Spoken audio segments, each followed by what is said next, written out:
कर्म समाधिना, जिस यज्ञ में अर्पण अथवा तो स्त्रुवा आदि भी ब्रह्म है और हवन किए जाने योग्य द्रव्य भी यज्ञ है, द्रव्य भी ब्रह्म है, तथा ब्रह्मरूप कर्ता के द्वारा ब्रह्मरूप अग्नि में आहुति देना रूप क्रिया भी ब्रह्म है।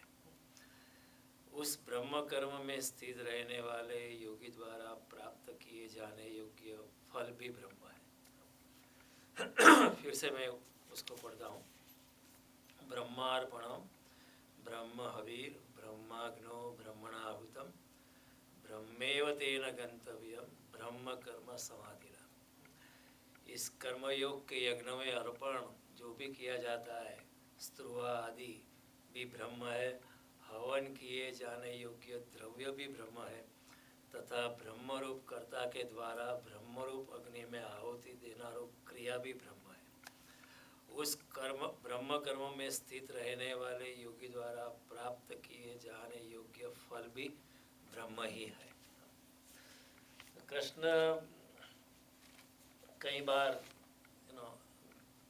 एग्जिस्टेंस की आखिरी ऊंचाई को छू लेते। कृष्ण का कहना है कि इस कर्मयोग में जो योगी इतना व्यस्त हो जाता है, अपने आप को भूल जाता है, इतनी निष्कामता आ जाती है, धीरे धीरे निष्काम कर्म करते करते उसका सारा जीवन एक निष्काम कर्म रूपी यज्ञ हो जाता है। जो भी करता है वो यज्ञ जैसा हो जाता है, क्योंकि उसको कोई भी आसक्ति नहीं है, न उसको अपने कर्म करने का कर्तापन का अभिमान है, न उसको कर्म से जो निकलता है उस कर्म के फल के प्रति उसको कुछ भी आसक्ति है। करता है और भूल जाता है, करता है और भूल जाता है, अपनी समाधि स्थिति में रहता है और सिद्धि और असिद्धि, सुख दुख, हानि लाभ, जीवन मरण, यश अवश्य सभी द्वंद्वों से मुक्त होकर अपनी स्थित प्रज्ञता में रहता है और कर्म करता जाता है। और कर्तापन का दाग अपने शरीर पे, अपने आत्मा पे लगने नहीं देता है। कभी भी उसको ख्याल नहीं आता है कि मैंने किया है। और जब ऐसी भावना होती है तो भगवान कहते हैं कि उसका सारा जीवन एक कर्मयोग बन जाता है और कर्मयोग एक प्रकार का उच्चतर यज्ञ है।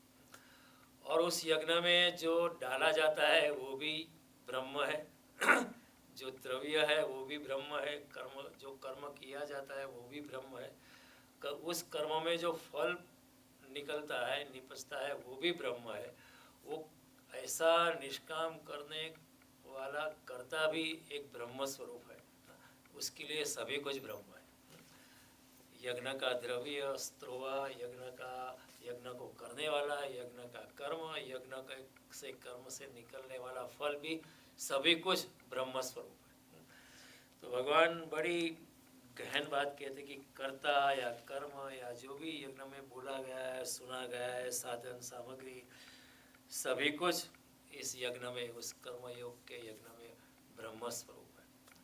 ऑब्वियसली भगवान जो इस बात करते हैं वो कर्मयोग में जो बहुत आगे पहुंच गया है ऐसे योगी की बात करते हैं। ऐसा नहीं कि जीवन में एक दो कर्म उसने कर दिए निष्कामता से, ऐसा नहीं है कि कभी मंदिर में आके कम कर दिया, ठीक है, अच्छा निष्कामता से किया, अच्छी बात है, लेकिन ऐसा योगी जिसका सारा जीवन निष्कामता से भर गया, जो भी करता है वो पूर्ण निष्कामता से करता है, ऐसा योगी अपने आत्मा की स्थिति भी बैठता है। यस्य सर्वे समारंभा काम संकल्प वर्जिता ज्ञानाग्नि दग्ध कर्माणि तमाहु पंडितम बुधा। जिसके सारे कामना, जिसके सारे संकल्प ऐसे ज्ञान रूपी अग्नि में जल गए भगवान कहते हैं जल गए, उसके सारे कर्म जल गए, यानी वो कर्म करता है लेकिन मैंने किया उसको अपने आप में, उसके हृदय के 7वें पड़ पे भी उसको ख्याल नहीं रहता है कि मैंने किया है।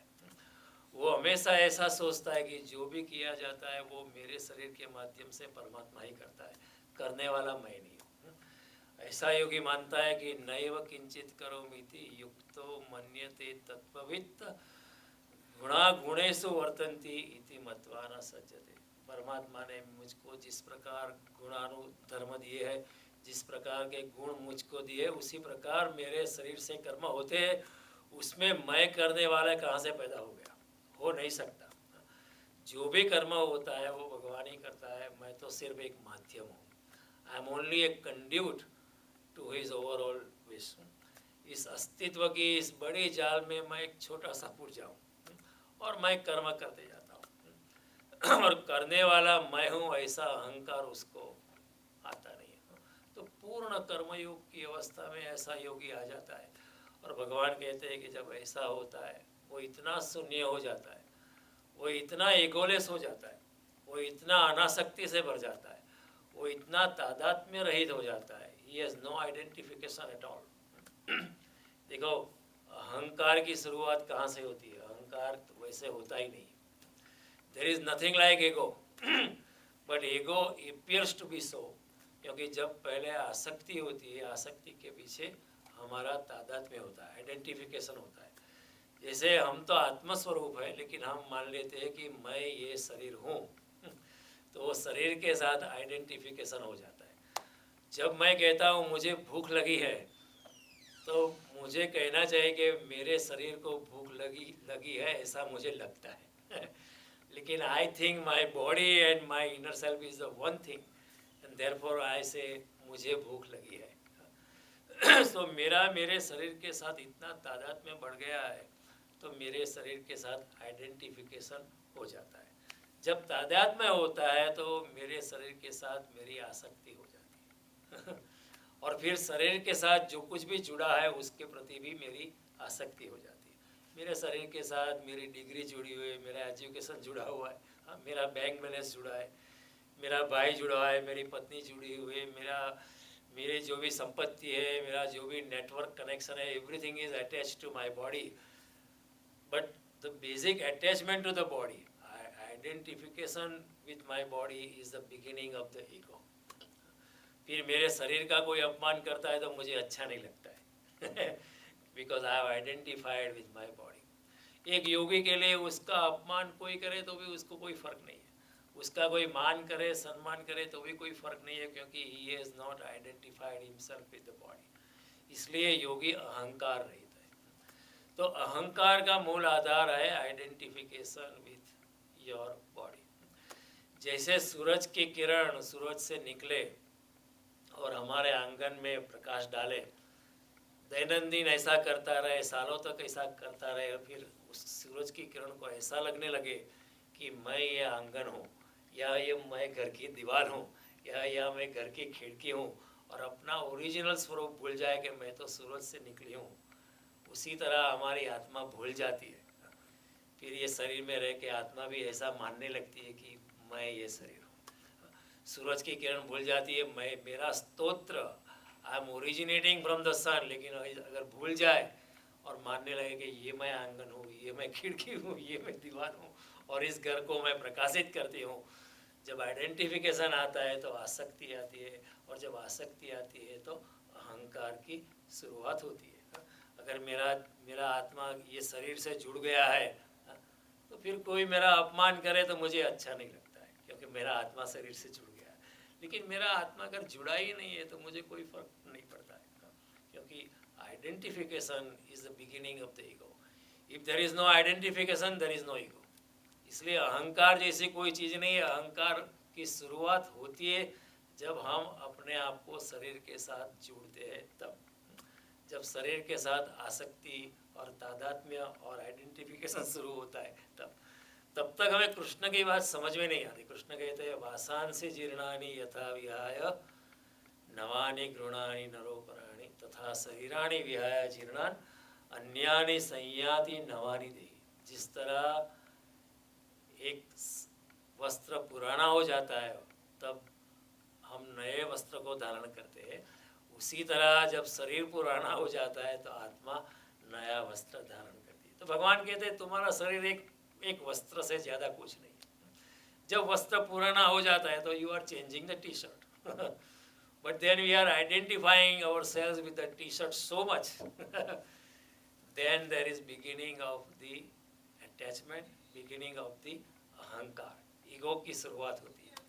तो हम कृष्ण की बात समझे नहीं। लेकिन ऐसा योगी कि यस्तु आत्मरतिरेव स्यात्, जो आत्मा में ही स्थित है, आत्मतृप्तस्य मानव, जो आत्मा से ही संतुष्ट है, आत्मेव च संतुष्टो, आत्मा से अपनी आत्मा से ही संतुष्ट है, तस्य कार्य न विद्यते, उसका कोई कार्य रहता नहीं है, होता नहीं है। क्यों होता नहीं है?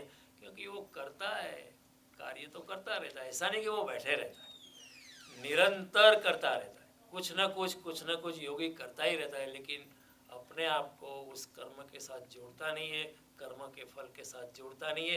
क्यों नहीं जोड़ता है? क्योंकि वो अपने शरीर से भी नहीं जुड़ा है वो नहीं मानता है कि मैं शरीर हूँ, वो मानता है कि मैं तो चिदानंद रूप शिव हूँ, हम निर्विकल्प हो, निराकार, न मेरा कोई शरीर है, न मेरा कोई भाई है, न मेरी कोई सिस्टर है, न मेरा कोई गुरु है, न मेरा कोई शिष्य है, न मेरा कोई धर्म है, न मुझे कोई मोक्ष है, मैं तो शुद्ध आत्मस्वरूप। इस अवस्था में जब योगी आता है तो कर्मयोग की पराकाष्ठा के पहुंच जाता है।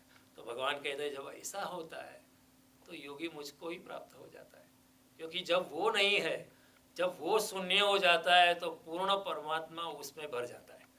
Because the existence cannot tolerate a vacuum. Even in the science of physics, whenever there is vacuum, although 100% vacuum is not possible, wherever the air is trying to rush in. Similarly, जब एक इंसान खाली हो जाता है तो पूरा अस्तित्व, पूरी दिव्यता, पूरा परम शक्ति परमात्मा उसमें भर जाता है। जितना हम खाली होते हैं अपने अहंकार से, उतनी दिव्यता हमारे में प्रवेश करती है। हमारे और एक अवतार में और हमारे एक संत में इतना ही फर्क है, हमारा ईगो यहाँ तक भरा हुआ है नीचे से लेकर यहाँ तक, और एक संत का ईगो बिल्कुल नहीं है। तो जितना ईगो हमारा ज़्यादा है उतना परमात्मा कम है, जितना ईगो खाली होता है उतना परमात्मा ज़्यादा प्रवेश करता है, उतना ही फर्क है। एक संत और एक अवतार और हमारे में इतना ही फर्क है कि परमात्मा का प्रागट्य हमारे में बहुत कम है और संत में पूर्णतया खिला हुआ है। क्यों? क्योंकि वो संत कहता है मैं हूँ ही नहीं, आप ही पधारो ये कृष्ण बसो मेरे हृदय में, वैसे कृष्ण बैठे ही है। ईश्वर सर्वभूतानां हृदय देशे तिष्ठति अर्जुन, भ्रामयन् सर्वभूतानि यंत्रारूढ़ानि, मैं सबके शरीर में विराजमान हूँ।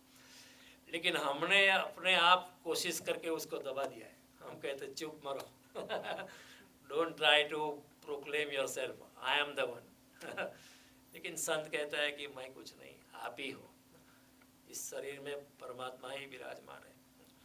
तो मैं हूँ शून्य है और जगत है सपना, योगी ऐसा मानता है, मैं हूँ शून्य और जगत है सपना, इस शून्य को सपने से भरा नहीं जा सकता।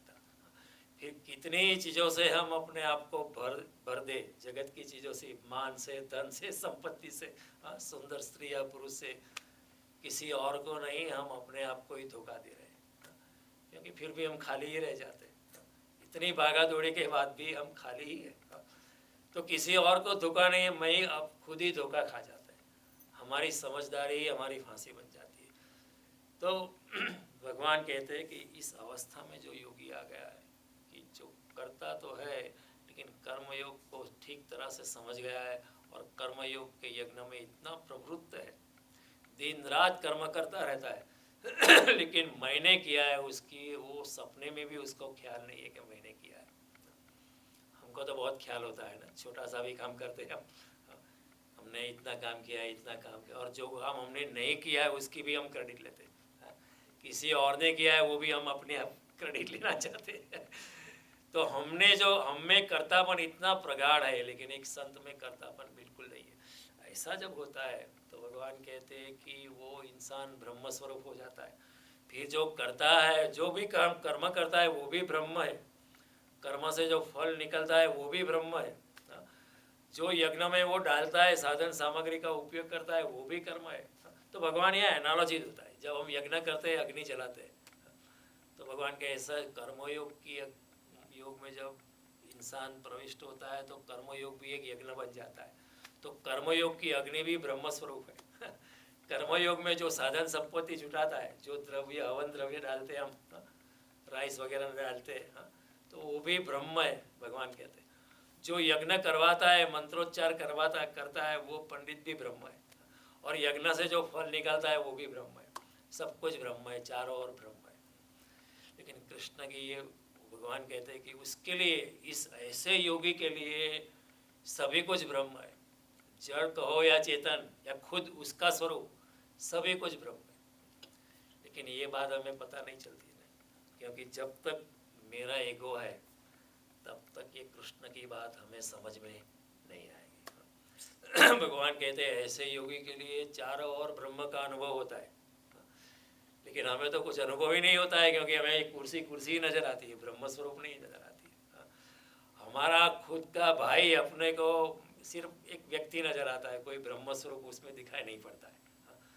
चाहे मेरा खुद का भाई ब्रह्म स्वरूप हो सकता है, एक संत के भी आते हो सकता है, लेकिन मुझे नजर नहीं आता है। जीसस जब आत्मज्ञान को उपलब्ध हुए तो सारे गांव कहता है वो बकरी चराने वाला था, वो कैसे ज्ञानी हो गया। विवेकानंद जब अमेरिका से वापस आया तो वहाँ कलकत्ता के ब्राह्मणों ने कहा वो तो कायस्थ का लड़का था, वो कैसे ज्ञानी हो सकता है, वो नहीं हो सकता है। ये रामकृष्ण परमहंस वो तो बीड़ी पीता है, वो कैसे ज्ञानी हो सकता है। बुद्ध वो पागल था, वो पूरा राजपाट छोड़ के चला गया, भिक्षा मांगता है, शर्म नहीं आती उसको, भिखारी हो गया। सम्राट था लेकिन भिखारी हो गया, ऐसा पागल हमने देखा नहीं, वो कैसे आत्मज्ञानी हो सकता है। वी फाइंड एक्सक्यूजेस, आत्मज्ञानी व्यक्ति को पहचानना बहुत मुश्किल है, क्योंकि हम अपने अहंकार में इतने डूबे हुए हैं कि किसी को आत्मज्ञानी कहना हमको चोट लगती है। आज हम मीरा को एक संत कह सकते, आज हम बुद्ध को संत कह सकते हैं, महावीर को संत कह, लेकिन जब बुद्ध अगर अभी इसी क्षण मौजूद होते तो हमें कठिनाई होगी, क्योंकि हमारा ईगो बीच में आता। हम कहते बुद्ध से जो ज़्यादा मैं जानता हूँ। मीरा अगर आज होती तो उसका स्वीकार हम नहीं कर सकते थे, क्योंकि हम कहेंगे वो तो पागल है, this is stupid woman, we would have called her. इतना राजपाट छोड़ के रास्तों पे नाचती है, घूंघट नहीं रखती है। We will find every excuse not to recognise the divinity within Meera. तो इस तरह ऐसे योगी के लिए सब कुछ ब्रह्म है, लेकिन हमें वो नजर नहीं आता है। हमारे लिए सब कुछ ब्रह्म नहीं है, क्योंकि हमारा मैं का जगत, हमारा मैं का परपोटा इतना बड़ा है। We are so egocentric, we are so body centric that sense gratification is the only objective in our life. हम जो भी है इंद्रियों की जोड़ है। जन्म से लेकर आज तक हमने क्या किया है? Sense gratification and nothing else. इंद्रियों को खुश करने का प्रयास करा है, और इंद्रियों को खुश is nothing but body centric. और जब तक हम इंद्रियों के अनुभव में व्यस्त रहते हैं तब तक अलौकिक का दर्शन होता नहीं। क्योंकि इंद्रिया हमें लौकिक में खींचती है पदार्थ के जगत में खींचती है, और अलौकिक है पदार्थ से आगे, इट इज़ नॉन मैटर।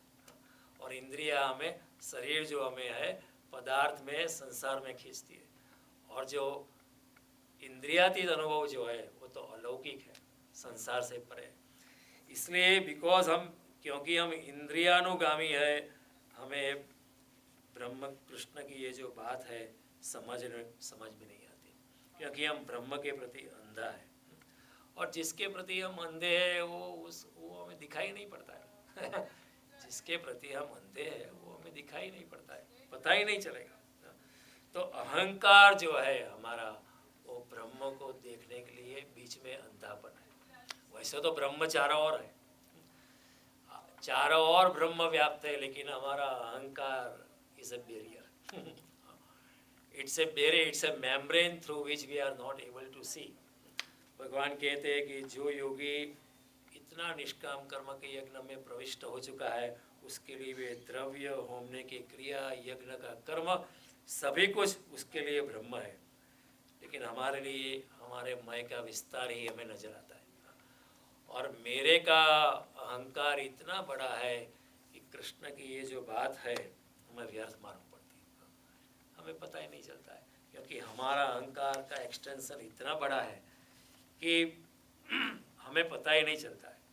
हमारी देखने की दृष्टि, हमारा नज़र अंदाज ही इतना गलत है कि चारों ओर ब्रह्म व्याप्त है, लेकिन हमें उसकी झांकी होती नहीं है, हमें उसका पता नहीं। और कृष्ण की बात हमें सरासर गलत मालूम पड़ेगी। कोई दूसरा व्यक्ति भी आके हमें कहे कि मुझे चारों ओर ब्रह्म नजर आता है, तो उसके ऊपर हंसेंगे ये पागल हो गया लगता है। लेकिन भगवान कहते हैं कि ऐसे योगी के लिए चारों ओर ब्रह्म है। भगवान कहते हैं जड़ चेतन और जीव जगत सकल राममय जाने। तो तुलसीदास की दृष्टि में चारों ओर ब्रह्म था। जड़ या चेतन सभी तुलसीदास जी के लिए ब्रह्म स्वरूप थे। नरसिंह मेहता ने भी वही कहा, पवन तो पानी तो भूमि तो भूधरा। पवन में, पानी में, भूमि में, भूधरा में चारों ओर ब्रह्म व्याप्त है। जागीने जोयु तो जगत दिशे नहीं, ऊंघ में अटपटा भोग भास है। माया के अहंकार में हमको भोग भासते हैं, लेकिन हे चित्त चैतन्य, जहाँ चित्त की चैतन्यता का हमें पता चलता है, चित्त चैतन्य विलास तदरूप से ब्रह्म लटका करे ब्रह्म भास। जिसने अपने चैतन्य को पहचाना है उसके सामने ब्रह्म लटका करे, क्योंकि वो खुद ब्रह्म स्वरूप है, उसके सामने ब्रह्म नृत्य करता है। वेद तो एम वदे श्रुति स्मृति साथ दे, कनक कुंडल विषय भेद न होए, घाट गड़िया पछी नाम रूप जुजवा अंते तो है Manu. Every form may be different, the basic element is nothing but the supreme, nothing but Brahma. પંચમહાભૂત પરબ્રહ્મથી ઉપન્યા અણુ અણુ માં રહ્યા તેને વળગી, ફૂલ અને ફળે તો વૃક્ષના જાણવા, થડ થકી ડાળ નવ હોય વળગી। हे चित्त चैतन्य विलास, थड़ जो डाली है और फूल है वो अपने वृक्ष से अलग नहीं है, वो परमात्मा स्वरूप ही है, वहाँ से ही सबका उदय होता है। जीव ने शिव है तो आप इच्छा करा, तो जीव और शिव में कोई फर्क नहीं, जीव भी ब्रह्म स्वरूप है और शिव भी ब्रह्म स्वरूप। रची प्रपंच 14 लोक कीधर, सब संसार की माया के कारण हम देख नहीं पाते। भगवान भी कहते हैं दैवी ऐसा गुणमयी मम माया दुरत्य, मामेव ये प्रपद्यन्ते माया ऐसा तरंती थे। संसार की माया के कारण मुझ अविनाशी परमेश्वर को आप पहचान नहीं पाते हो, लेकिन मेरी शरणों में आते हो। अगर आप मेरी शरण में आते हो तो मेरी माया से पार जाना संभव है। जीवन है शिव है तो आप इच्छा करे, रची प्रपंच 14 लोक कीजा, भणे नरसइयो ते तेज तू दैट आर दाऊ, वही ब्रह्म है। तेने समझा थे कई संत कीजा, ऐसा जिसने जाना है वो संत है। बड़े नरसइयो ते तेज, तेने समझा थे कई संत कीजा, हे चित्त चैतन्य विलास तदरूप छे ब्रह्म लटका करे। ये बात बड़ी गहन है, ये श्लोक भी बड़ा गहन है। भगवान भी कहते हैं मई परतरम नास्ति किंचित अस्ति धनंजय, ये धनंजय अर्जुन मेरे से ज्यादा इस जगत में कुछ भी नहीं है। मई सर्वमिदं प्रोतम सूत्रेर मणि गणा हुआ, जिस तरह एक धागे पे मणके पिरोई है उसी तरह सब कुछ मेरे में ही पिरोया। जिस तरह एक धागे में मोती पिरोई हो है उसी तरह संसार में जो कुछ भी दिखाई पड़ता है मेरे में ही पिरोया गया। मैं ही हूँ, चारों ओर मैं हूँ।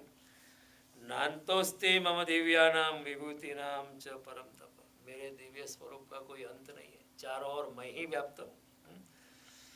और भगवान कहते हैं यत प्रवृत्तिर भूतानाम येन सर्वम इदम तथा, येन सर्वम इदम ततम, वेरी ब्यूटीफुल एक्सप्रेशन। जिससे जो चारों ओर जिससे व्याप्त है, जो ब्रह्म से सब कुछ व्याप्त है, यानी ब्रह्म सब चारों ओर व्याप्त है। येन सर्वम इदं ततम स्वकर्मणा त्वम् अभ्यर्च्य सिद्धिं विन्दति मानव। और उपनिषद भी कहता है ईशावास्यम इदं सर्वम यत्किंचित जगत्याम जगत, जगत में जो कुछ भी है परमात्मा से भरा पड़ा है।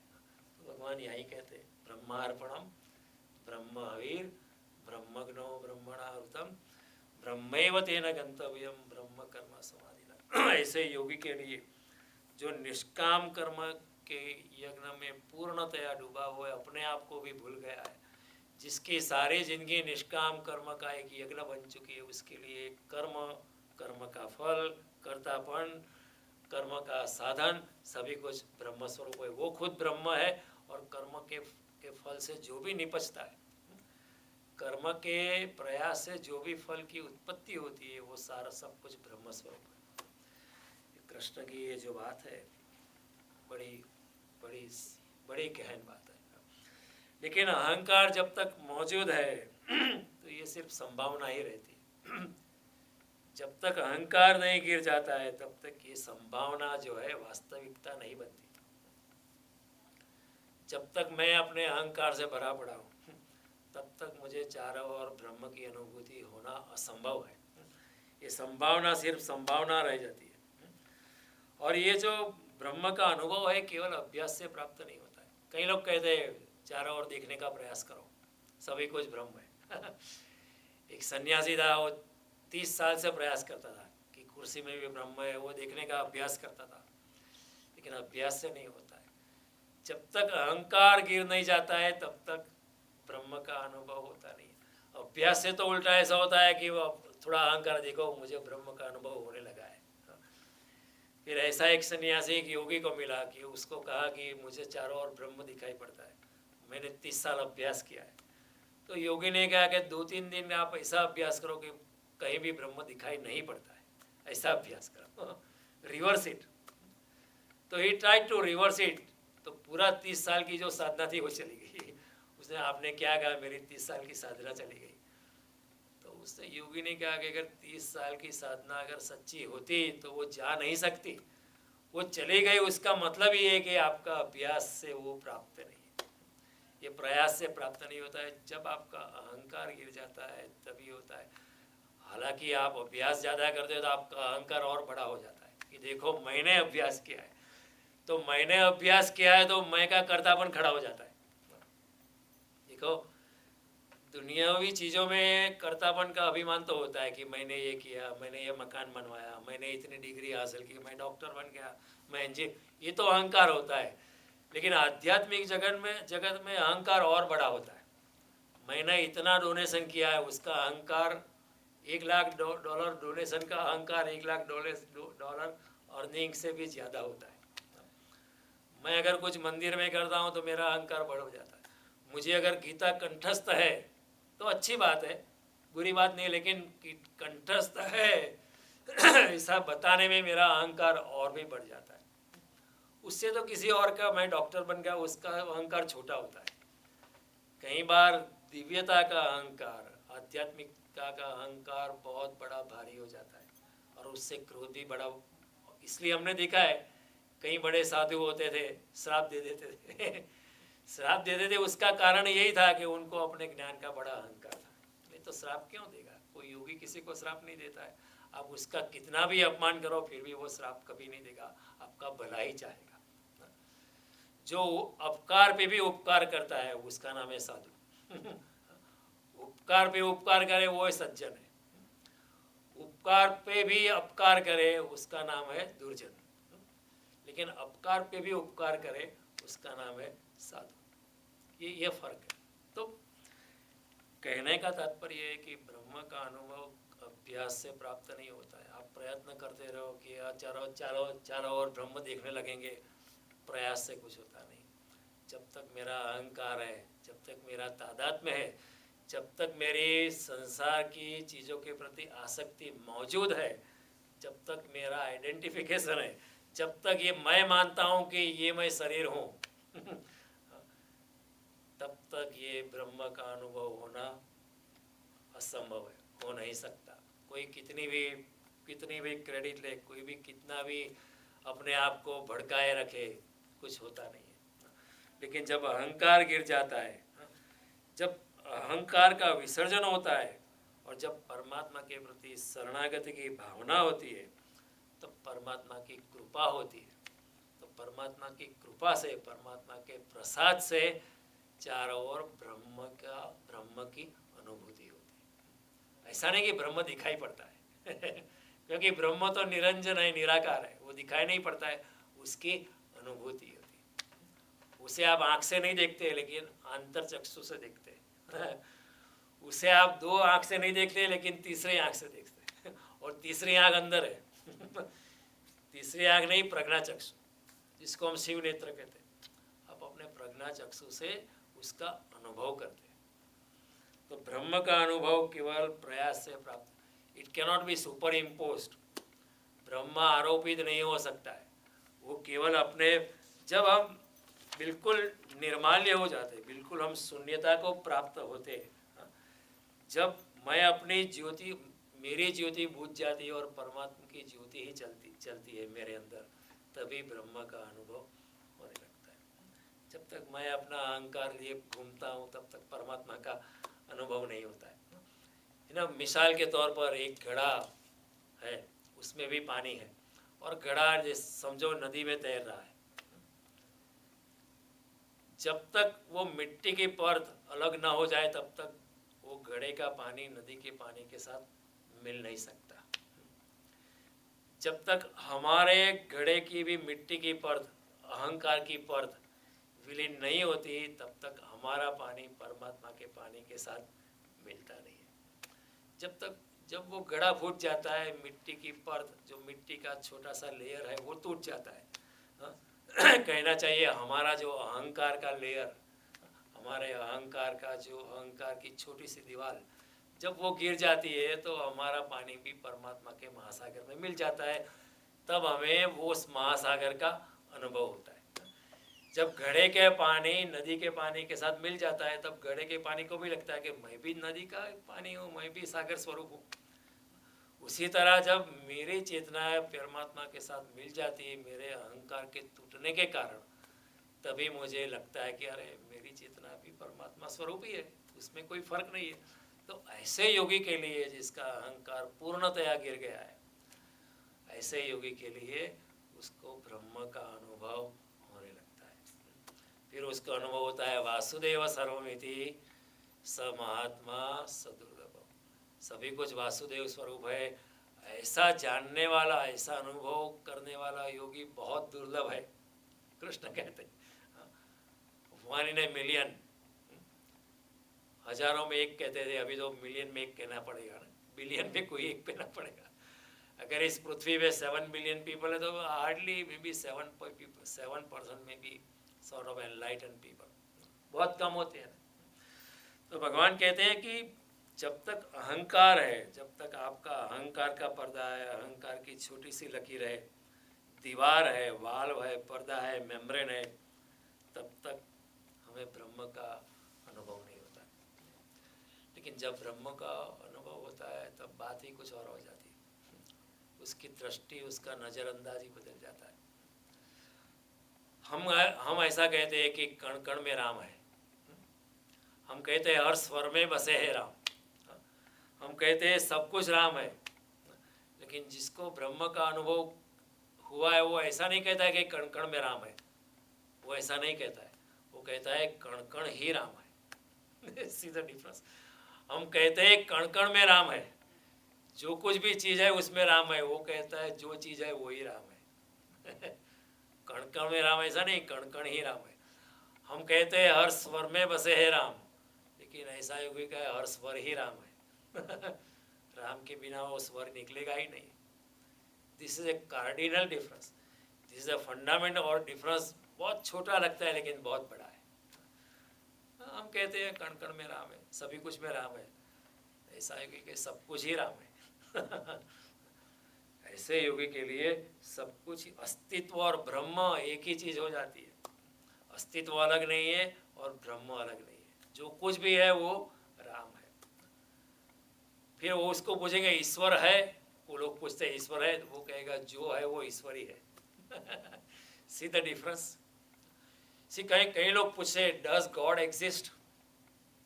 सी the fallacy in the argument. उनका जो विधान है कितना क्षतिपूर्ण है। देखे, लोग पूछे भगवान का अस्तित्व है, लेकिन वो भूल जाते हैं अस्तित्व ही भगवान है। जो भी है वो भगवान का विराट स्वरूप है। श्रीमद् भागवत कहता है कि जो भी आप ब्रह्मांड देखते हैं, सूर्य चंद्र तारा ग्रह आदि देखते हैं, वो भगवान का विराट स्वरूप है, विराट शरीर है। उस विराट शरीर में हम एक छोटे से पुर्जे हैं। जो कुछ भी जो है वही भगवान है। तो अगर कोई कहता है भगवान है तो वो रिपीटेशन हो जाता है, क्योंकि है वो भी भगवान है और भगवान है वो आप फिर से कहते हो। तो बुद्ध को किसी ने पूछा भगवान है, बुद्ध चुप रह गए। तो लोग बुद्ध को समझ नहीं पाए, लोग ऐसा मानने लगे बुद्ध नास्तिक है। लेकिन बुद्ध नास्तिक नहीं है। बुद्ध ने कहा कि अगर मैं कहूँ भगवान है तो वो पुनरुक्ति हो जाती है, रिपीटेशन हो जाता है, mathematically logically it is not right. इसलिए बुद्ध चुप हो गए, क्योंकि भगवान है ऐसा कहना भी गलत है, क्योंकि जो है वो भगवान है। जिसके लिए सभी, जिसको ब्रह्म की अनुभूति होने लगी है, उसके लिए एनीथिंग दैट एग्जिस्ट इज परमात्मा स्वरूप। इसलिए हमारे सनातन धर्म में जो अस्तित्व जो है, जो सृष्टि है, जो सृजनहार है, उसमें कोई भेद नहीं है। कई धर्मों में सृजनकार अलग है, जो सृजनकर्ता अलग है, और सृष्टि अलग है। हमारे सनातन धर्म में सृष्टि और सृजनहार में कोई भी फर्क नहीं है। देखो, एक कोई इंसान पेंटिंग करता है तो पेंटिंग करके पेंटिंग अलग हो जाती है और कलाकार अलग हो जाता है। कोई इंसान कुछ कविता लिखता है तो उसकी कविता अलग हो जाती है, कवि लिखने वाला। कविता किसी ने इंडिया में लिखी, हम उसकी यहाँ कविता पढ़ सकते हैं, लेकिन नृत्यकार और नर्तन एक ही होते हैं। जब नाचने वाला नाच बंद कर दे तो नाच भी बंद हो जाता है, उसका नृत्य भी बंद हो जाता है। इसलिए हमारे धर्म में भगवान को नाचते हुए बताया गया है। क्यों? सृष्टि और सृजनहार उसको अलग नहीं किया जाता, वो एक ही है। इसलिए भगवान शिव जी को हम कहते हैं नटराज, नाचने वाला। कभी आपने कृष्ण की छवि देखी है जैसे कृष्ण ड्राइंग कर रहे हैं? नहीं, कृष्ण तो नाचते हुए कृष्ण दिखाई पड़ते हैं, क्योंकि नृत्यकार और नृत्य में फिर कोई फर्क नहीं है। हम नाचते हुए नटराज की कल्पना हमने की है कि भगवान शिव नृत्य करते हैं, क्योंकि नृत्यकार और नृत्य एक ही है। उसी तरह हमारे सनातन धर्म की कल्पना बड़ी गहन है, जगत में इसकी आपको जोड़ नहीं मिल सकती। It's such an esoteric thing, कोई उसकी कल्पना भी नहीं कर सकता है कि हमने नाचते हुए परमात्मा की कल्पना की, क्योंकि सृष्टि और सृजन और सर्जन को करने वाला, उसमें कोई फर्क नहीं है। तो जो भी है वो परमात्मा स्वरूप है। श्रीमद् भागवत भी कहता है जो कुछ भी हो भगवान का विराट शरीर है और कुछ नहीं है। तो जो है वही ईश्वर है। तो ऐसे ब्रह्म योगी जो ऐसे ब्रह्म का अनुभव करता है, उसके जीवन की दृष्टि, उसका नज़रअंदाज बिल्कुल बदल जाता है। हमको इसका पता ही नहीं चलता है, क्योंकि हमारा अहंकार मौजूद है। हम जो कुछ भी देखते हैं वो अहंकार की कांच से देखते हैं, इसलिए हमारा देखने का भी थोड़ा उसमें वक्रता आ जाती है। It is a refracted vision we get. हमारी दृष्टि भी थोड़ी सी उसमें कृत्रिमता आ जाती है, थोड़ी सी टेढ़ी हो जाती है। लेकिन ब्रह्म योगी जो चीज़ है वो सीधा देख लेता है, उसमें सभी वो ब्रह्म स्वरूप है, ऐसा उसको अनुभव होने लगता है। बहुत बारीक है दीवार बहुत। ईगो, मैंने आपको बताया ईगो जैसी कोई चीज़ नहीं है, लेकिन फिर भी है। ईगो की शुरुआत आइडेंटिफिकेशन होती है। जब मैं मानता हूँ कि मैं ये शरीर हूँ, तब अहंकार की शुरुआत होती है। फिर भी ये शरीर का कोई अपमान करे तो मुझे अच्छा नहीं लगता है।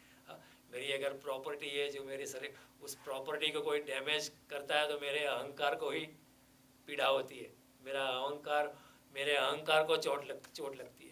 लेकिन अगर मेरा आइडेंटिफिकेशन मैं ये शरीर हूँ ही नहीं, मैं तो शुद्ध आत्मस्वरूप हूँ, तो फिर ईगो की भी शुरुआत होती ही नहीं। अहंकार की शुरुआत वहाँ से नहीं होती है। तो आसक्ति, identification is the root cause of ego. जब आसक्ति ही नहीं है, आइडेंटिफिकेशन नहीं है, तादात्म्य नहीं है, तो अहंकार भी नहीं होता है। तो ऐसे योगी के लिए जिसको अहंकार नहीं है, तो लेकिन अहंकार भी बड़ा पतला होता है। कई बार हम कहते हैं उसका बहुत घना अहंकार था, लेकिन अहंकार भी बड़ा इससे बड़ा पतला होता है। अगर कोई इंसान ठीक तरह समझ ले कि ये मैं शरीर नहीं हूँ, मैं तो शुद्ध आत्मस्वरूप हूँ, तो फिर आपको अपमान लगेगा। कोई आपको अपमान करके चला है, आपको चोट लगेगा, आपको कुछ नहीं लगेगा। स्वामी राम एक दिन अमेरिका में जा रहे थे किसी गलियों से, तो लोगों ने उसको गालियाँ दी। तो स्वामी राम घर पे वापस आया तो शिष्य को बताया कि आज राम को लोगों ने बहुत गालियाँ दी, आज राम को लोगों ने बहुत गालियाँ। तो शिष्यों ने क्या कहना चाहते, राम को यानी आपको ही? भगवान रामदास ने कहा कि मैं तो हूँ ही नहीं, मैं ये शरीर हूँ ही नहीं, तो मुझको कैसे गाली देंगे? जिस शरीर का नाम राम है उसको गाली दी मुझको गाली लग ही नहीं सकती, तो उनका अहंकार ही नहीं है तो उनको गाली लगती नहीं है। तो इस तरह अहंकार की दीवार भी बड़ी पतली है। जिस तरह एक ऑरेंज में मेम्ब्रेन होती है, नारंगी में 8 या 10 पेशी होती है, it is separated by minor membrane, छोटी सी पतली सी दीवार होती है। वैसे हमारे में भी जो ईगो है, it is a non existential thing. Ego is not existential, identification is also not existential. वो हम आइडेंटिफाई करते हैं इसलिए, ओनली एग्जिस्टेंशियल थिंग इज आत्मा। अस्तित्वगत एक ही चीज़ है, आत्मा और परमात्मा। अहंकार मन वगैरह उसके साथ जुड़े हुए जो हमने खड़े किए हमारे मानसिक रोग है तुलसीदास ने लिखा रामचरित मानस, तो उसका नाम क्या दिया, रामचरित मानस, क्योंकि ये सब मानसिक रोग की दवा है उसमें। गीता भी एक तरह की साइकोलॉजी है। तो भगवान कहते हैं कि ये भी आपका अहंकार जो भी है बिल्कुल बारीक है, अगर आप उसको पहचान ले तो ये अहंकार की दीवार गिर जाती है। लेकिन फिर भी मेरा अहंकार मौजूद है। कैसे मौजूद पता चलता है कि मेरा अहंकार है? क्योंकि मैं अलग नज़र आता हूँ और आप अलग नज़र आते हो। जिस दिन अहंकार गिर जाता है तब आप और मुझ में कोई फर्क नहीं है। जिस योगी का अहंकार गिर जाता है उसको उसमें और बाहर जो वृक्ष है उसमें कोई भेद नजर नहीं आता है, क्योंकि वो वृक्ष भी ब्रह्म स्वरूप है, वो खुद भी ब्रह्म स्वरूप है। और वो पेड़ पे बैठा जो पक्षी है वो उसके लिए अलग नहीं है, लेकिन हमारे लिए अलग है। क्यों? क्योंकि मेरे में अहंकार बढ़ा है कि मैं अलग हूँ और सब कुछ अलग है। जब तक ये अलगता का बोध है, जब तक मुझे ऐसा बोध है कि मैं अलग हूँ और ये कुर्सी अलग है, मैं अलग हूँ और आप अलग है, तब तक मेरा अहंकार मौजूद है। लेकिन जिस दिन ये भेद गिर जाता है, जिस दिन ये द्वैत गिर जाता है, तब मैं अद्वैत में प्रवेश करता हूँ समझ में आता है? तो कृष्ण कहते हैं जब आपका ये द्वैत गिर जाता है, जब आप होते ही नहीं हो, जब आप इतनी शून्यता में हो कि आप पूर्ण में प्रवेश कर चुके हो, तो सब कुछ आपके लिए ब्रह्म स्वरूप हो जाता है। फिर आप भी ब्रह्म है, देखने वाला भी ब्रह्म है, जो दिखाई पड़ता है वो भी ब्रह्म है, और बीच में जो कुछ भी है वो भी ब्रह्म है। आपका कर्म भी ब्रह्म है, कर्म से जो फल निपजता है वो भी ब्रह्म है। कर्म के यज्ञ में आपने जो साधन सामग्री का उपयोग किया है वो भी ब्रह्म है, स्त्रुआ भी ब्रह्म है, यज्ञ का द्रव्य भी ब्रह्म है, यज्ञ में बोले गए श्लोक भी ब्रह्म है, यज्ञ करवाने वाला ब्राह्मण भी ब्रह्म है, सभी कुछ ब्रह्म है। लेकिन कृष्ण की ये बात समझना, समझना तो एक ठीक है, समझना आ सकता है, लेकिन उसकी अनुभूति करना, उसका अनुभव होना बहुत दुर्लभ है। लेकिन एक बार अगर समझ में आता है तो अनुभव एक संभावना बनती है, ये एक अच्छी बात है। अगर हम गीता समझते हैं तो उसका एक फायदा तो ये है कि जब वास्तविक अनुभव होगा तब आपको पता चलेगा, हाँ गीता में ऐसा ही लिखा है, हम जानते हैं, इतना तो मैं गलत रास्ते पे नहीं। गीता समझने का या रामायण समझने का, वेदों को समझने का, समझ से अनुभूति नहीं होती। आंतरिक अनुभव जो है केवल समझने से या जान लेने से नहीं होता है। लेकिन जानना फिर भी अच्छा है। क्यों अच्छा है? क्योंकि जब अनुभव होगा तो you will be able to correlate it कि हाँ ये बात तो ठीक है, जो मैंने गीता में पढ़ा था, गीता को जो मैंने समझा था वैसा ही हो रहा है, तो ठीक ही हो रहा है। तो ये समझना जो है ठीक है। तो भगवान कहते हैं कि ये ट्रांसपेरेंट दीवार जब तक गिर नहीं जाती तब तक अद्वैत में प्रवेश नहीं होता है। जब तक अद्वैत में प्रवेश नहीं होता तब मैं द्वैत में मौजूद हूँ, द्वंद्व में मौजूद हूँ, पोलैरिटीज़ में मौजूद हूँ। फिर मेरे लिए सुख है, दुख है, हानि है, लाभ है, जीवन है, मरण है, मान है, अपमान है, बंधन है, मोक्ष है, स्त्री है, पुरुष है। लेकिन अगर मैं अद्वैत में प्रवेश कर गया तो मेरे लिए कुछ द्वंद्व है ही नहीं। मैं अपनी स्थिर प्रज्ञता में, मैं अपनी तुरीय अवस्था में बैठा हूँ। सुख आता है, जाता है, मुझे कोई फर्क नहीं पड़ता है। कोई मेरा मान करता है, अपमान करता है, मुझे कोई फर्क नहीं पड़ता है, क्योंकि मैं तो आत्मस्वरूप। तो भगवान का कहना है कि ऐसे योगी के लिए फिर कोई शत्रु नहीं है, कोई मित्र नहीं है, कोई हानि नहीं है, कोई लाभ नहीं है, कोई सुख नहीं है, कोई दुख नहीं है, कोई मान नहीं है, कोई अपमान नहीं है, कोई बीमारी नहीं है, कोई स्वास्थ्य नहीं है। ऐसा योगी अपने ही निजानंद की मस्ती में मस्त रहता है, वो आनंद स्वरूप हो जाता है, क्योंकि उसने परमात्मा का स्वाद चख लिया है। और परमात्मा का क्या स्वाद है? परमात्मा का स्वाद है आनंद, वो सच चित आनंद स्वरूप है। क्योंकि परमात्मा आनंद स्वरूप है, जिस योगी को ब्रह्म का अनुभव हुआ है वो भी आनंद स्वरूप ही हो जाता है। वो हमेशा दुख आए तो भी हंसता रहता है, सुख आए तो भी हंसता रहता है। देखो कृष्ण का जीवन, कृष्ण के जीवन में भी इतने दुख आए, अपने माँ बाप से अलग हो जाना, इससे ज़्यादा और क्या दुख हो सकता है। हाँ, लेकिन कृष्ण जन्म से ही माँ बाप से अलग हो गए। एक जेल में जन्म लेना, उससे ज़्यादा और क्या सुख हो। कोई कहेगा आपका what is your place of birth, आप कहे जेल आपको जॉब भी नहीं मिलेगी रेज़्यूमे में लिखेंगे place of birth jail, imprison, jail में शुरुआत, वो तो अच्छा नहीं लगता है। कृष्ण के जीवन में भी इतने दुख आए, इतने दुख आए, फिर भी भगवान हमेशा हंसते रहते थे। स्मित, उनके चेहरे पे, उसके होठों पे हमेशा एक तरह की मुस्कान, मार्मिक हास्य हमेशा रहता था। महाभारत के घने युद्ध में भी वो हंसते रहते थे। भगवान राम को भी अपना राज्य छोड़ के 14 साल वन में बिताना पड़े, फिर भी वो हंसते रहते। इतना दुख आता है, अपने पिता और माता का वियोग सहन करना, इससे ज़्यादा और क्या दुख हो सकता है। लेकिन भगवान हंसते रहते हैं, क्योंकि वो सुख दुख हानि लाभ जीवन मरण सबसे परे है।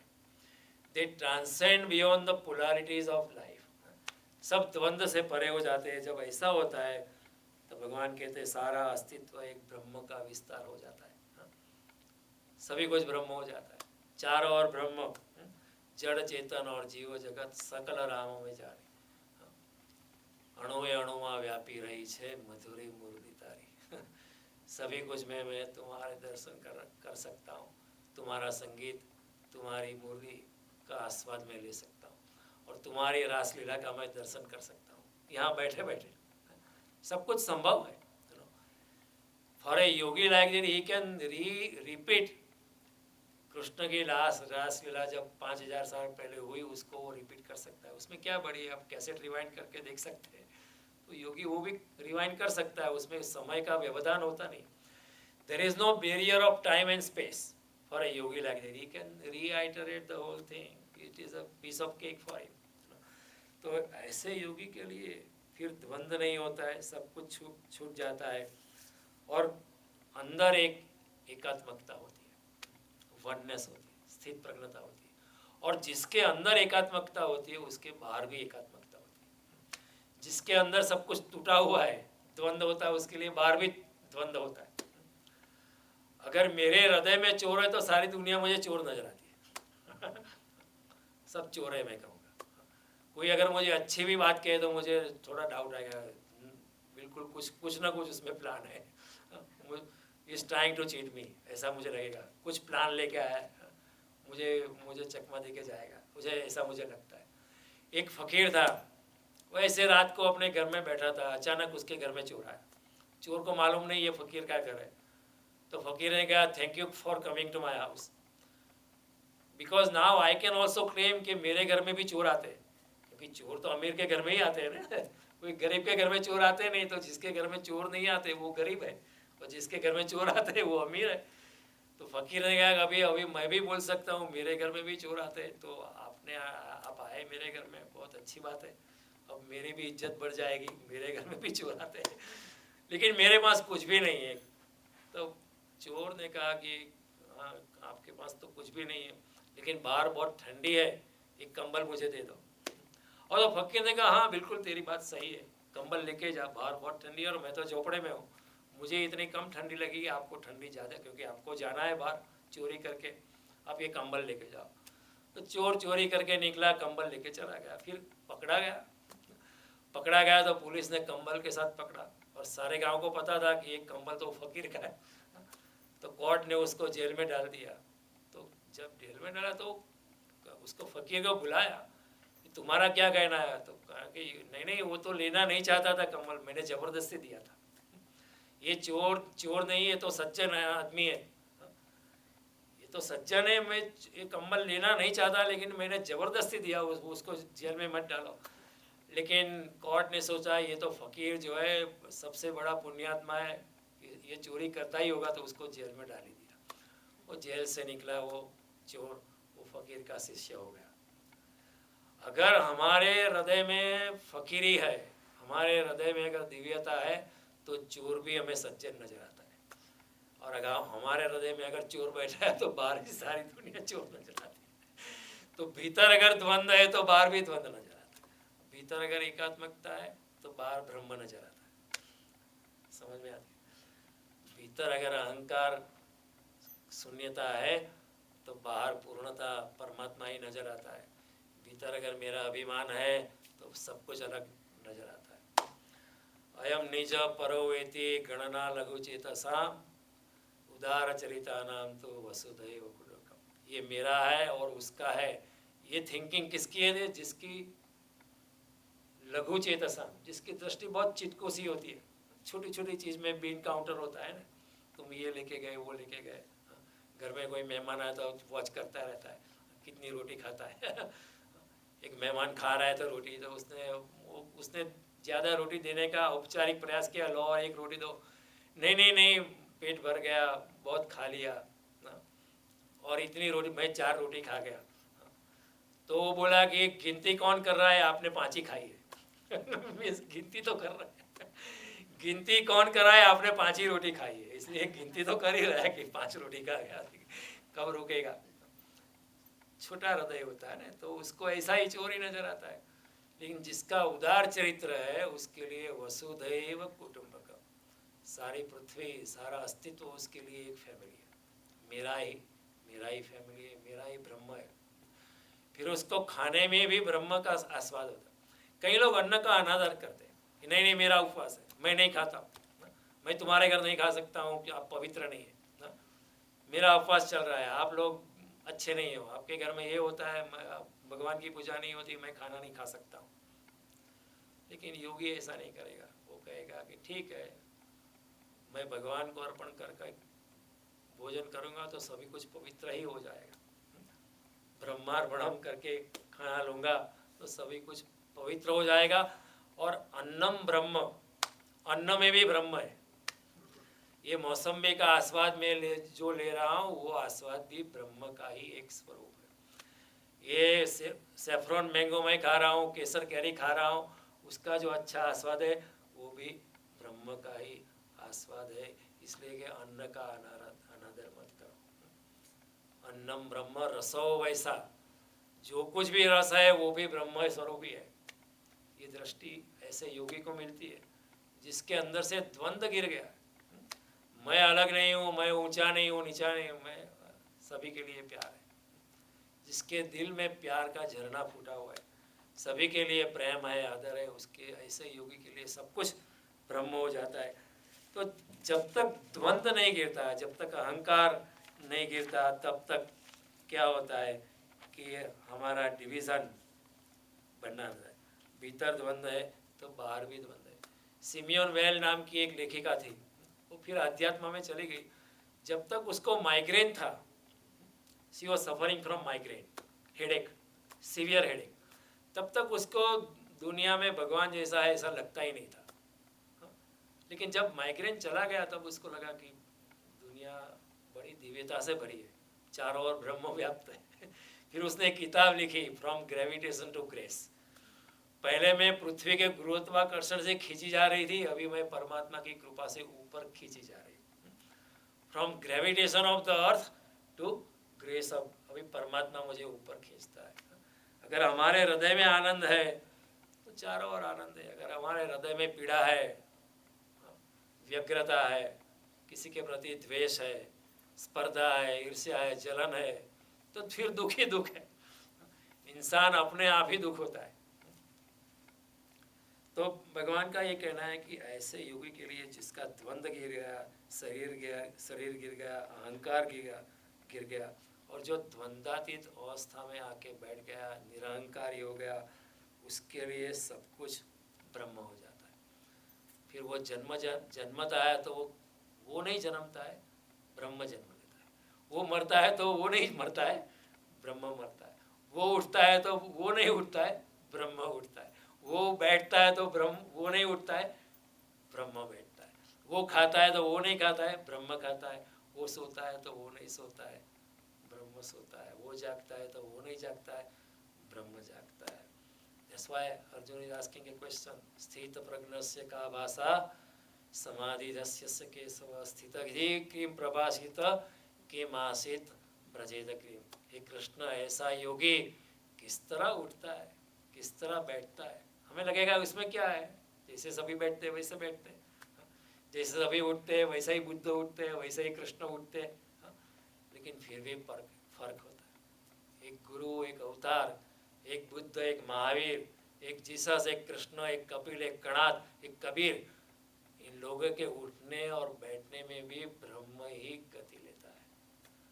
और जो देख पाता है वो ही देख पाता है। यह पश्यति स पश्यति। भगवान कहते हैं ना बार बार, यह पश्यति सब, जो देख सकता है वो ही देख सकता है। परखने के लिए नजर चाहिए। आपके घर में अगर कोई, आपके बाप दादा एक पत्थर छोड़ के गए जिससे आप हर रोज चटनी बनाते, पुदीने की और गार्लिक की, कुत्ता घर में घुस आता है तो उसको पत्थर से भगाते हैं, वही पत्थर से। आपको पता नहीं पत्थर क्या है, अचानक एक जौहरी आता है, कहते अरे ये तो डायमंड है। ये पत्थर नहीं है। तो फिर आप क्या करोगे, सेफ डिपॉजिट वॉल्ट खुलवाओगे। उसमें वो जिस पत्थर से आप कुत्ते को मारते थे, बिल्ली को मारते थे, चटनी घिसते थे हर रोज, वो बादाम तोड़ते थे, उस पत्थर को संभाल के सेफ डिपॉजिट वॉल्ट में लग, क्योंकि हमारी नज़र नहीं थी। जिस दिन नज़र खड़ी होती है तो सभी कुछ ब्रह्म है। और जब सभी कुछ ब्रह्म है तो आपको द्वेष रहेगा, घृणा रहेगी, कोई मित्र रहेगा, शत्रु में भी आपको ब्रह्म नजर आएगा। ऐसे योगी के लिए रावण में भी राम है। देखो, समझने जैसी बात है। ऐसे योगी के लिए रावण में भी राम है, ऐसे योगी के लिए कंस में भी कृष्ण है। जब तक रावण में भी राम नजर नहीं आता है तब तक हम रामायण हमने पढ़ी ही नहीं। रामायण पढ़ी लेकिन हम रावण को द्वेष करते रहे तो हम राम को समझे ही नहीं। पूरी महाभारत पढ़ी या गीता पढ़ी लेकिन फिर भी कंस को हम घृणा करते रहे तो कृष्ण की जो अनासक्ति की बात है, समत्व की बात है, हम समझे ही नहीं। विद्या विनय संपन्ने ब्राह्मणे गवि हस्ते ने सुनी चैव स्वभागे च पंडिता समदर्शिना। विद्या विनय से संपन्न ब्राह्मण हो, हाथी हो या कुत्ता हो या कुत्ते को खाने वाला चांडाल है, सभी में जो समदृष्टि वाला है उसमें ब्रह्म का दर्शन करता है। कृष्ण कहते हैं समदृष्टि हो जाती है। समदृष्टि नेत्र त्यागी परस्त्री जने मात्र। नरसिंह मेहता की बात वेदों की बात है। इतना गहरा संत था नरसिंह मेहता कि जो भी लिखा वो वेदवाणी बन गई।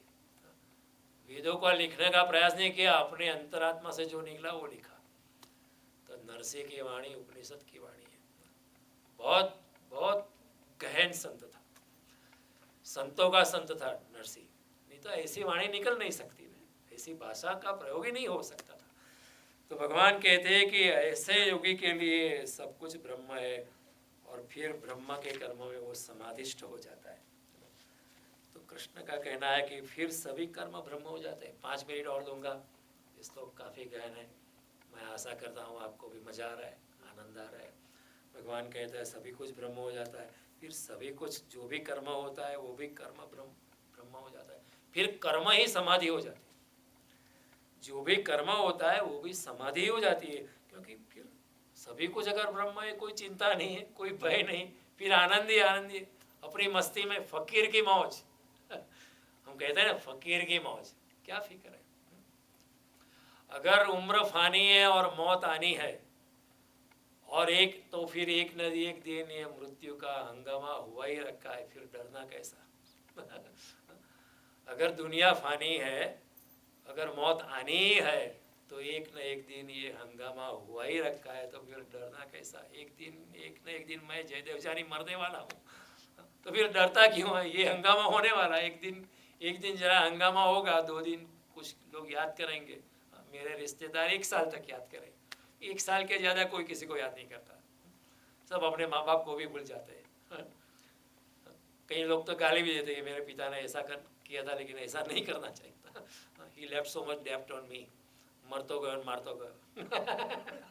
ऐसा लोग कहते हैं अपने पिता के बारे में, लेकिन सोचते नहीं कि आपके लिए कर्जा किया, आपके एजुकेशन के लिए ये सब किया था। तो इसके लिए कोई भय नहीं, फिर आनंद ही आनंद है कि ब्रह्म आनंद है। इसलिए वाल्मीकि कहते हैं कि जो इस दुनिया में कोई भी ऐसा जीव नहीं कोई जो राम को नहीं चाहता है। क्यों? राम आनंद स्वरूप है और सभी लोग आनंद को चाहते हैं। दुनिया में कोई भी जीव ऐसा नहीं जो आनंद को नहीं चाहता। तो अगर आप आनंद को चाहते हैं तो फिर आप राम को चाहते हैं। तुलसीदास भी वही लिखते हैं, असको जीव जंतु जगमाई, जो रघुनाथ प्राण प्रिय नहीं। ऐसा जगत में कोई जीव जंतु नहीं है जिसको हृदय में भगवान राम से प्यार नहीं है। क्यों? सभी को राम को चाहते हैं, सभी कोई आनंद को चाहते हैं, तो सभी को राम को चाहते हैं, क्योंकि राम आनंदमय है, आनंद स्वरूप है भगवान राम, भगवान श्री कृष्ण। अगर आप आनंद को चाहते तो आप राम को ही चाहते। तो फिर कोई बालक, किसी बालक की मुस्कान में, किसी सुंदर स्त्री के सौंदर्य में, किसी वृक्ष पे निकले हुए फल में, फूल में, वैसे योगी को ब्रह्म ही नजर आता है और कुछ नजर नहीं आता है। ऐसे अनुभव में रहने वाला समाधिष्ट हो जाता है। समाधि का मतलब क्या है? समाधि का मतलब है समाधान। सभी के साथ अस्तित्व के साथ मिला जुला है, सभी कुछ स्वीकार है। हमारे दिल में क्या है? बहुत अस्वीकार बहुत है। एक फूल खिला है तो हम कहेंगे या एक गुलाब का फूल है लेकिन 50 तो कांटे हैं। हमारी दृष्टि ये होती है कि भगवान ने एक फूल बनाया लेकिन 50 तो कांटे हैं, इसमें क्या है? लेकिन जो धार्मिक व्यक्ति है, जो ब्रह्म योगी होता है, उसकी दृष्टि में क्या है कि इतने 50 कांटों में भी भगवान ने मेरे लिए एक फूल बनाया है। ये दृष्टि का है। हकीकत तो वही है, कांटे ही कांटे भी है, फूल भी है, लेकिन योगी कहता है इतने 50 कांटों में भी भगवान ने मेरे लिए एक फूल की रचना की है। कितनी कृपा है, भगवान की कृपा असीम। और हमारी दृष्टि क्या आ रही है? क्या एक फूल बनाए 50 तो कांटे, कुछ मजा नहीं है संसार में। योगी को समाधान हो जाता है, फिर कुछ पूछने के लिए नहीं बचता है, कुछ जानने के लिए नहीं बचता है। सब छोटे छोटे प्रश्न जो होते हैं सब कुछ करीब गुम हो जाते हैं। ऐसे योगी के कोई सवाल नहीं बचता है, क्योंकि सभी सवाल जो होते हैं हमारे बचकानापन होता है। Even Einstein's questions are childish from a spiritual angle. Krishna की दृष्टि में या किसी योगी की दृष्टि में बड़े बड़े वैज्ञानिक सवाल भी बड़े बचकाने सवाल है। ज़्यादा से ज़्यादा हम क्या पूछेंगे कि अस्तित्व किस तरह बना, कैसे बना, ग्रेविटेशन क्या है, ये क्या है, वो क्या है। भगवान कहते ये सब बचकाने सवाल है। अगर आप आत्मा को जान लेते हो तो उससे ज़्यादा जानने की कोई चीज़ होती नहीं। जानने योग्य जो भी है उसको अगर जान लिया तो आप सर्वज्ञानी। तो महावीर को लोगों ने कहा सर्वज्ञानी थे, बुद्ध को लोगों ने कहा सर्वज्ञानी थी, क्योंकि वो आत्मा को जानते थे। लेकिन आप महावीर को पूछे कि ये कार का फ्लैट टायर कैसे रिपेयर करें, महावीर के मुझे नहीं आता है। लेकिन फिर भी महावीर सर्वज्ञानी है, क्योंकि उन्होंने आत्मा को जान लिया। हमको कार, हमारी हार्ड ड्राइव क्रैश हो जाती है, उसको फिक्स करना हमें आता है, कार का टायर फ्लैट हो जाता है वो हमें आता है, लेकिन फिर भी हम सर्वज्ञानी नहीं है, क्योंकि हम अपने आत्मा को ही नहीं जानते। जो चीज़ जानने योग्य है उसे हम नहीं जानते, जो चीज़ जानने की ज़रूरत नहीं है वैसे उसको हम जानते हैं। फालतू चीज़ बहुत जानते हैं, जो जानने वाली चीज़ है उसके हम नहीं जानते, इसलिए हम सर्वज्ञानी हैं। तो भगवान कहते हैं कि such a person is in tune with the cosmos, is in tune with the existence, is in tune with the infinity. वो परमात्मा के साथ एकात्मकता प्राप्त कर देता है। फिर एक जुगलबंदी चलती है। आप तबला बजाते तो भगवान हारमोनियम बजाता है। आप हारमोनियम बजाते वो तबला बजाते, आप बांसुरी बजाते तो भगवान उसमें अपने स्वर पुरते। फिर ये अस्तित्व की जुगलबंदी का उसको अनुभव होता है कि जो वो सोचता है वही सोच चारों ओर ब्रह्मांड में व्याप्त है। जैसा वो दिव्य विचार उसको मिलता है, वो सब ये दिव्य विचार तो चारों ओर ब्रह्मांड में व्याप्त है। जैसे रासलीला चलती है, पृथ्वी जब सूर्य के आर पार आसपास घूमती है तो उसे ऐसा नहीं लगता कि एक ग्रह घूम रहा है, उसे ऐसा लगता है ये रासलीला चल रही है और उसमें मधुर संगीत भी बज रहा है। ऐसे योगी को जिसको चारों ओर ब्रह्म का अनुभव, तो उसके वो जुगलबंदी चलती है, उसके और भगवान और भक्त के बीच जो ऐसे प्रेम का संबंध होता है, it's a mad love affair. They are totally blind in the romance. लेकिन ये रोमांस ऐसा रहता है कि उसमें they are rising in love. संसार के रोमांस में हम कहते हैं यस फॉलन इन लव। कोई लड़की किसी लड़के के प्रेम में गिरती है, हम कहते हैं she is fallen in love, प्रेम में गिर गई है। या कोई लड़का किसी लड़की के प्रेम में गिरता है, कहता है यस फॉलन इन लव। लेकिन जब भक्त भगवान के प्रेम में जाता है तो इज राइजिंग इन लव। तो ये अद्भुत जुगलबंदी चलती है और एकात्मकता का अद्भुत अनुभव होता है। तो भगवान ने ये जो श्लोक है, ब्रह्मार्पणम ब्रह्महविर ब्रह्मग्नो ब्रह्मणाहुतम ब्रह्मैव तेन गंतव्यम, ब्रह्म कर्मयोग की आखिरी ऊंचाई भगवान छू लेते हैं। कर्मयोग की शुरुआत भगवान ने 3 अध्याय में की, लेकिन 4थे अध्याय में भगवान उसको आगे is pushing the principle to the climax. लेकिन कृष्ण की बात तभी समझ में आती है जब हम अंतर यात्रा का प्रयास करें तभी। सिर्फ गीता को कंठस्थ करने से, गीता जान लेने से, गीता पढ़ने से कुछ होने वाला नहीं है। जब तक हम ध्यान में प्रविष्ट न करें, जब हम अपने अंतरात्मा में गति न करें, तब तक गीता सिर्फ पुस्तक में रहेगी, हमारे हृदय की चेतना पर अंकित होने वाली नहीं है। हम इंडिया में बर्तन ले तो नाम एनग्रेविंग करते हैं, फला फला बहन का है, पियर से आया है, ससुर वाले का हक नहीं, अधिकार नहीं है। उसी तरह हाँ, अगर कुछ हो गया तो ये लड़की ये बर्तन लेके जाएगी, आपका नहीं है, ये उसका माँ मेरा माँ है, उस आपका अधिकार। उसी तरह गीता की बातें हमारी चेतना पे अंकित नहीं होती है, और जब तक अंकित नहीं होती है तो अगले जन्म नहीं आएगी। एक बार अंकित होगी तो अगले जन्मों जन्म साथ आएगी, और एक जन्म ऐसी साथ आएगी कि हमें फिर से दूसरा जन्म होगा ही नहीं। फिर जन्म लेना न लेना आपकी मर्जी, आपको आना है तो आ सकते हो। तो फिर एक संत की तरह अवतरण होगा, एक अवतार की तरह आप आएंगे, और पूरी जिंदगी परमात्मा स्वरूप आप रहोगे और ब्रह्म स्वरूप रहोगे। और अब जब दुनिया को छोड़ के जाओगे तो जो जानने वाला दूसरा ब्रह्म योगी है वो कहेगा वो ब्रह्मलीन हो गया। ब्रह्मलीन शब्द का अर्थ समझने जैसा है कि वो ब्रह्म स्वरूप था, अभी ब्रह्म में वो अदृश्य हो गया, इसलिए वो ब्रह्मलीन हो गया। जो कुछ भी मरता है, जो कोई मरता है, उसको ब्रह्मलीन नहीं कहा जा सकता। लोग ऐसे ही शब्द का प्रयोग कर देते हैं, इधर इधर कोई मर गया लोग वो ब्रह्मलीन नहीं, ब्रह्मलीन नहीं हो सकता है, उसका दूसरा जन्म होगा ही होगा।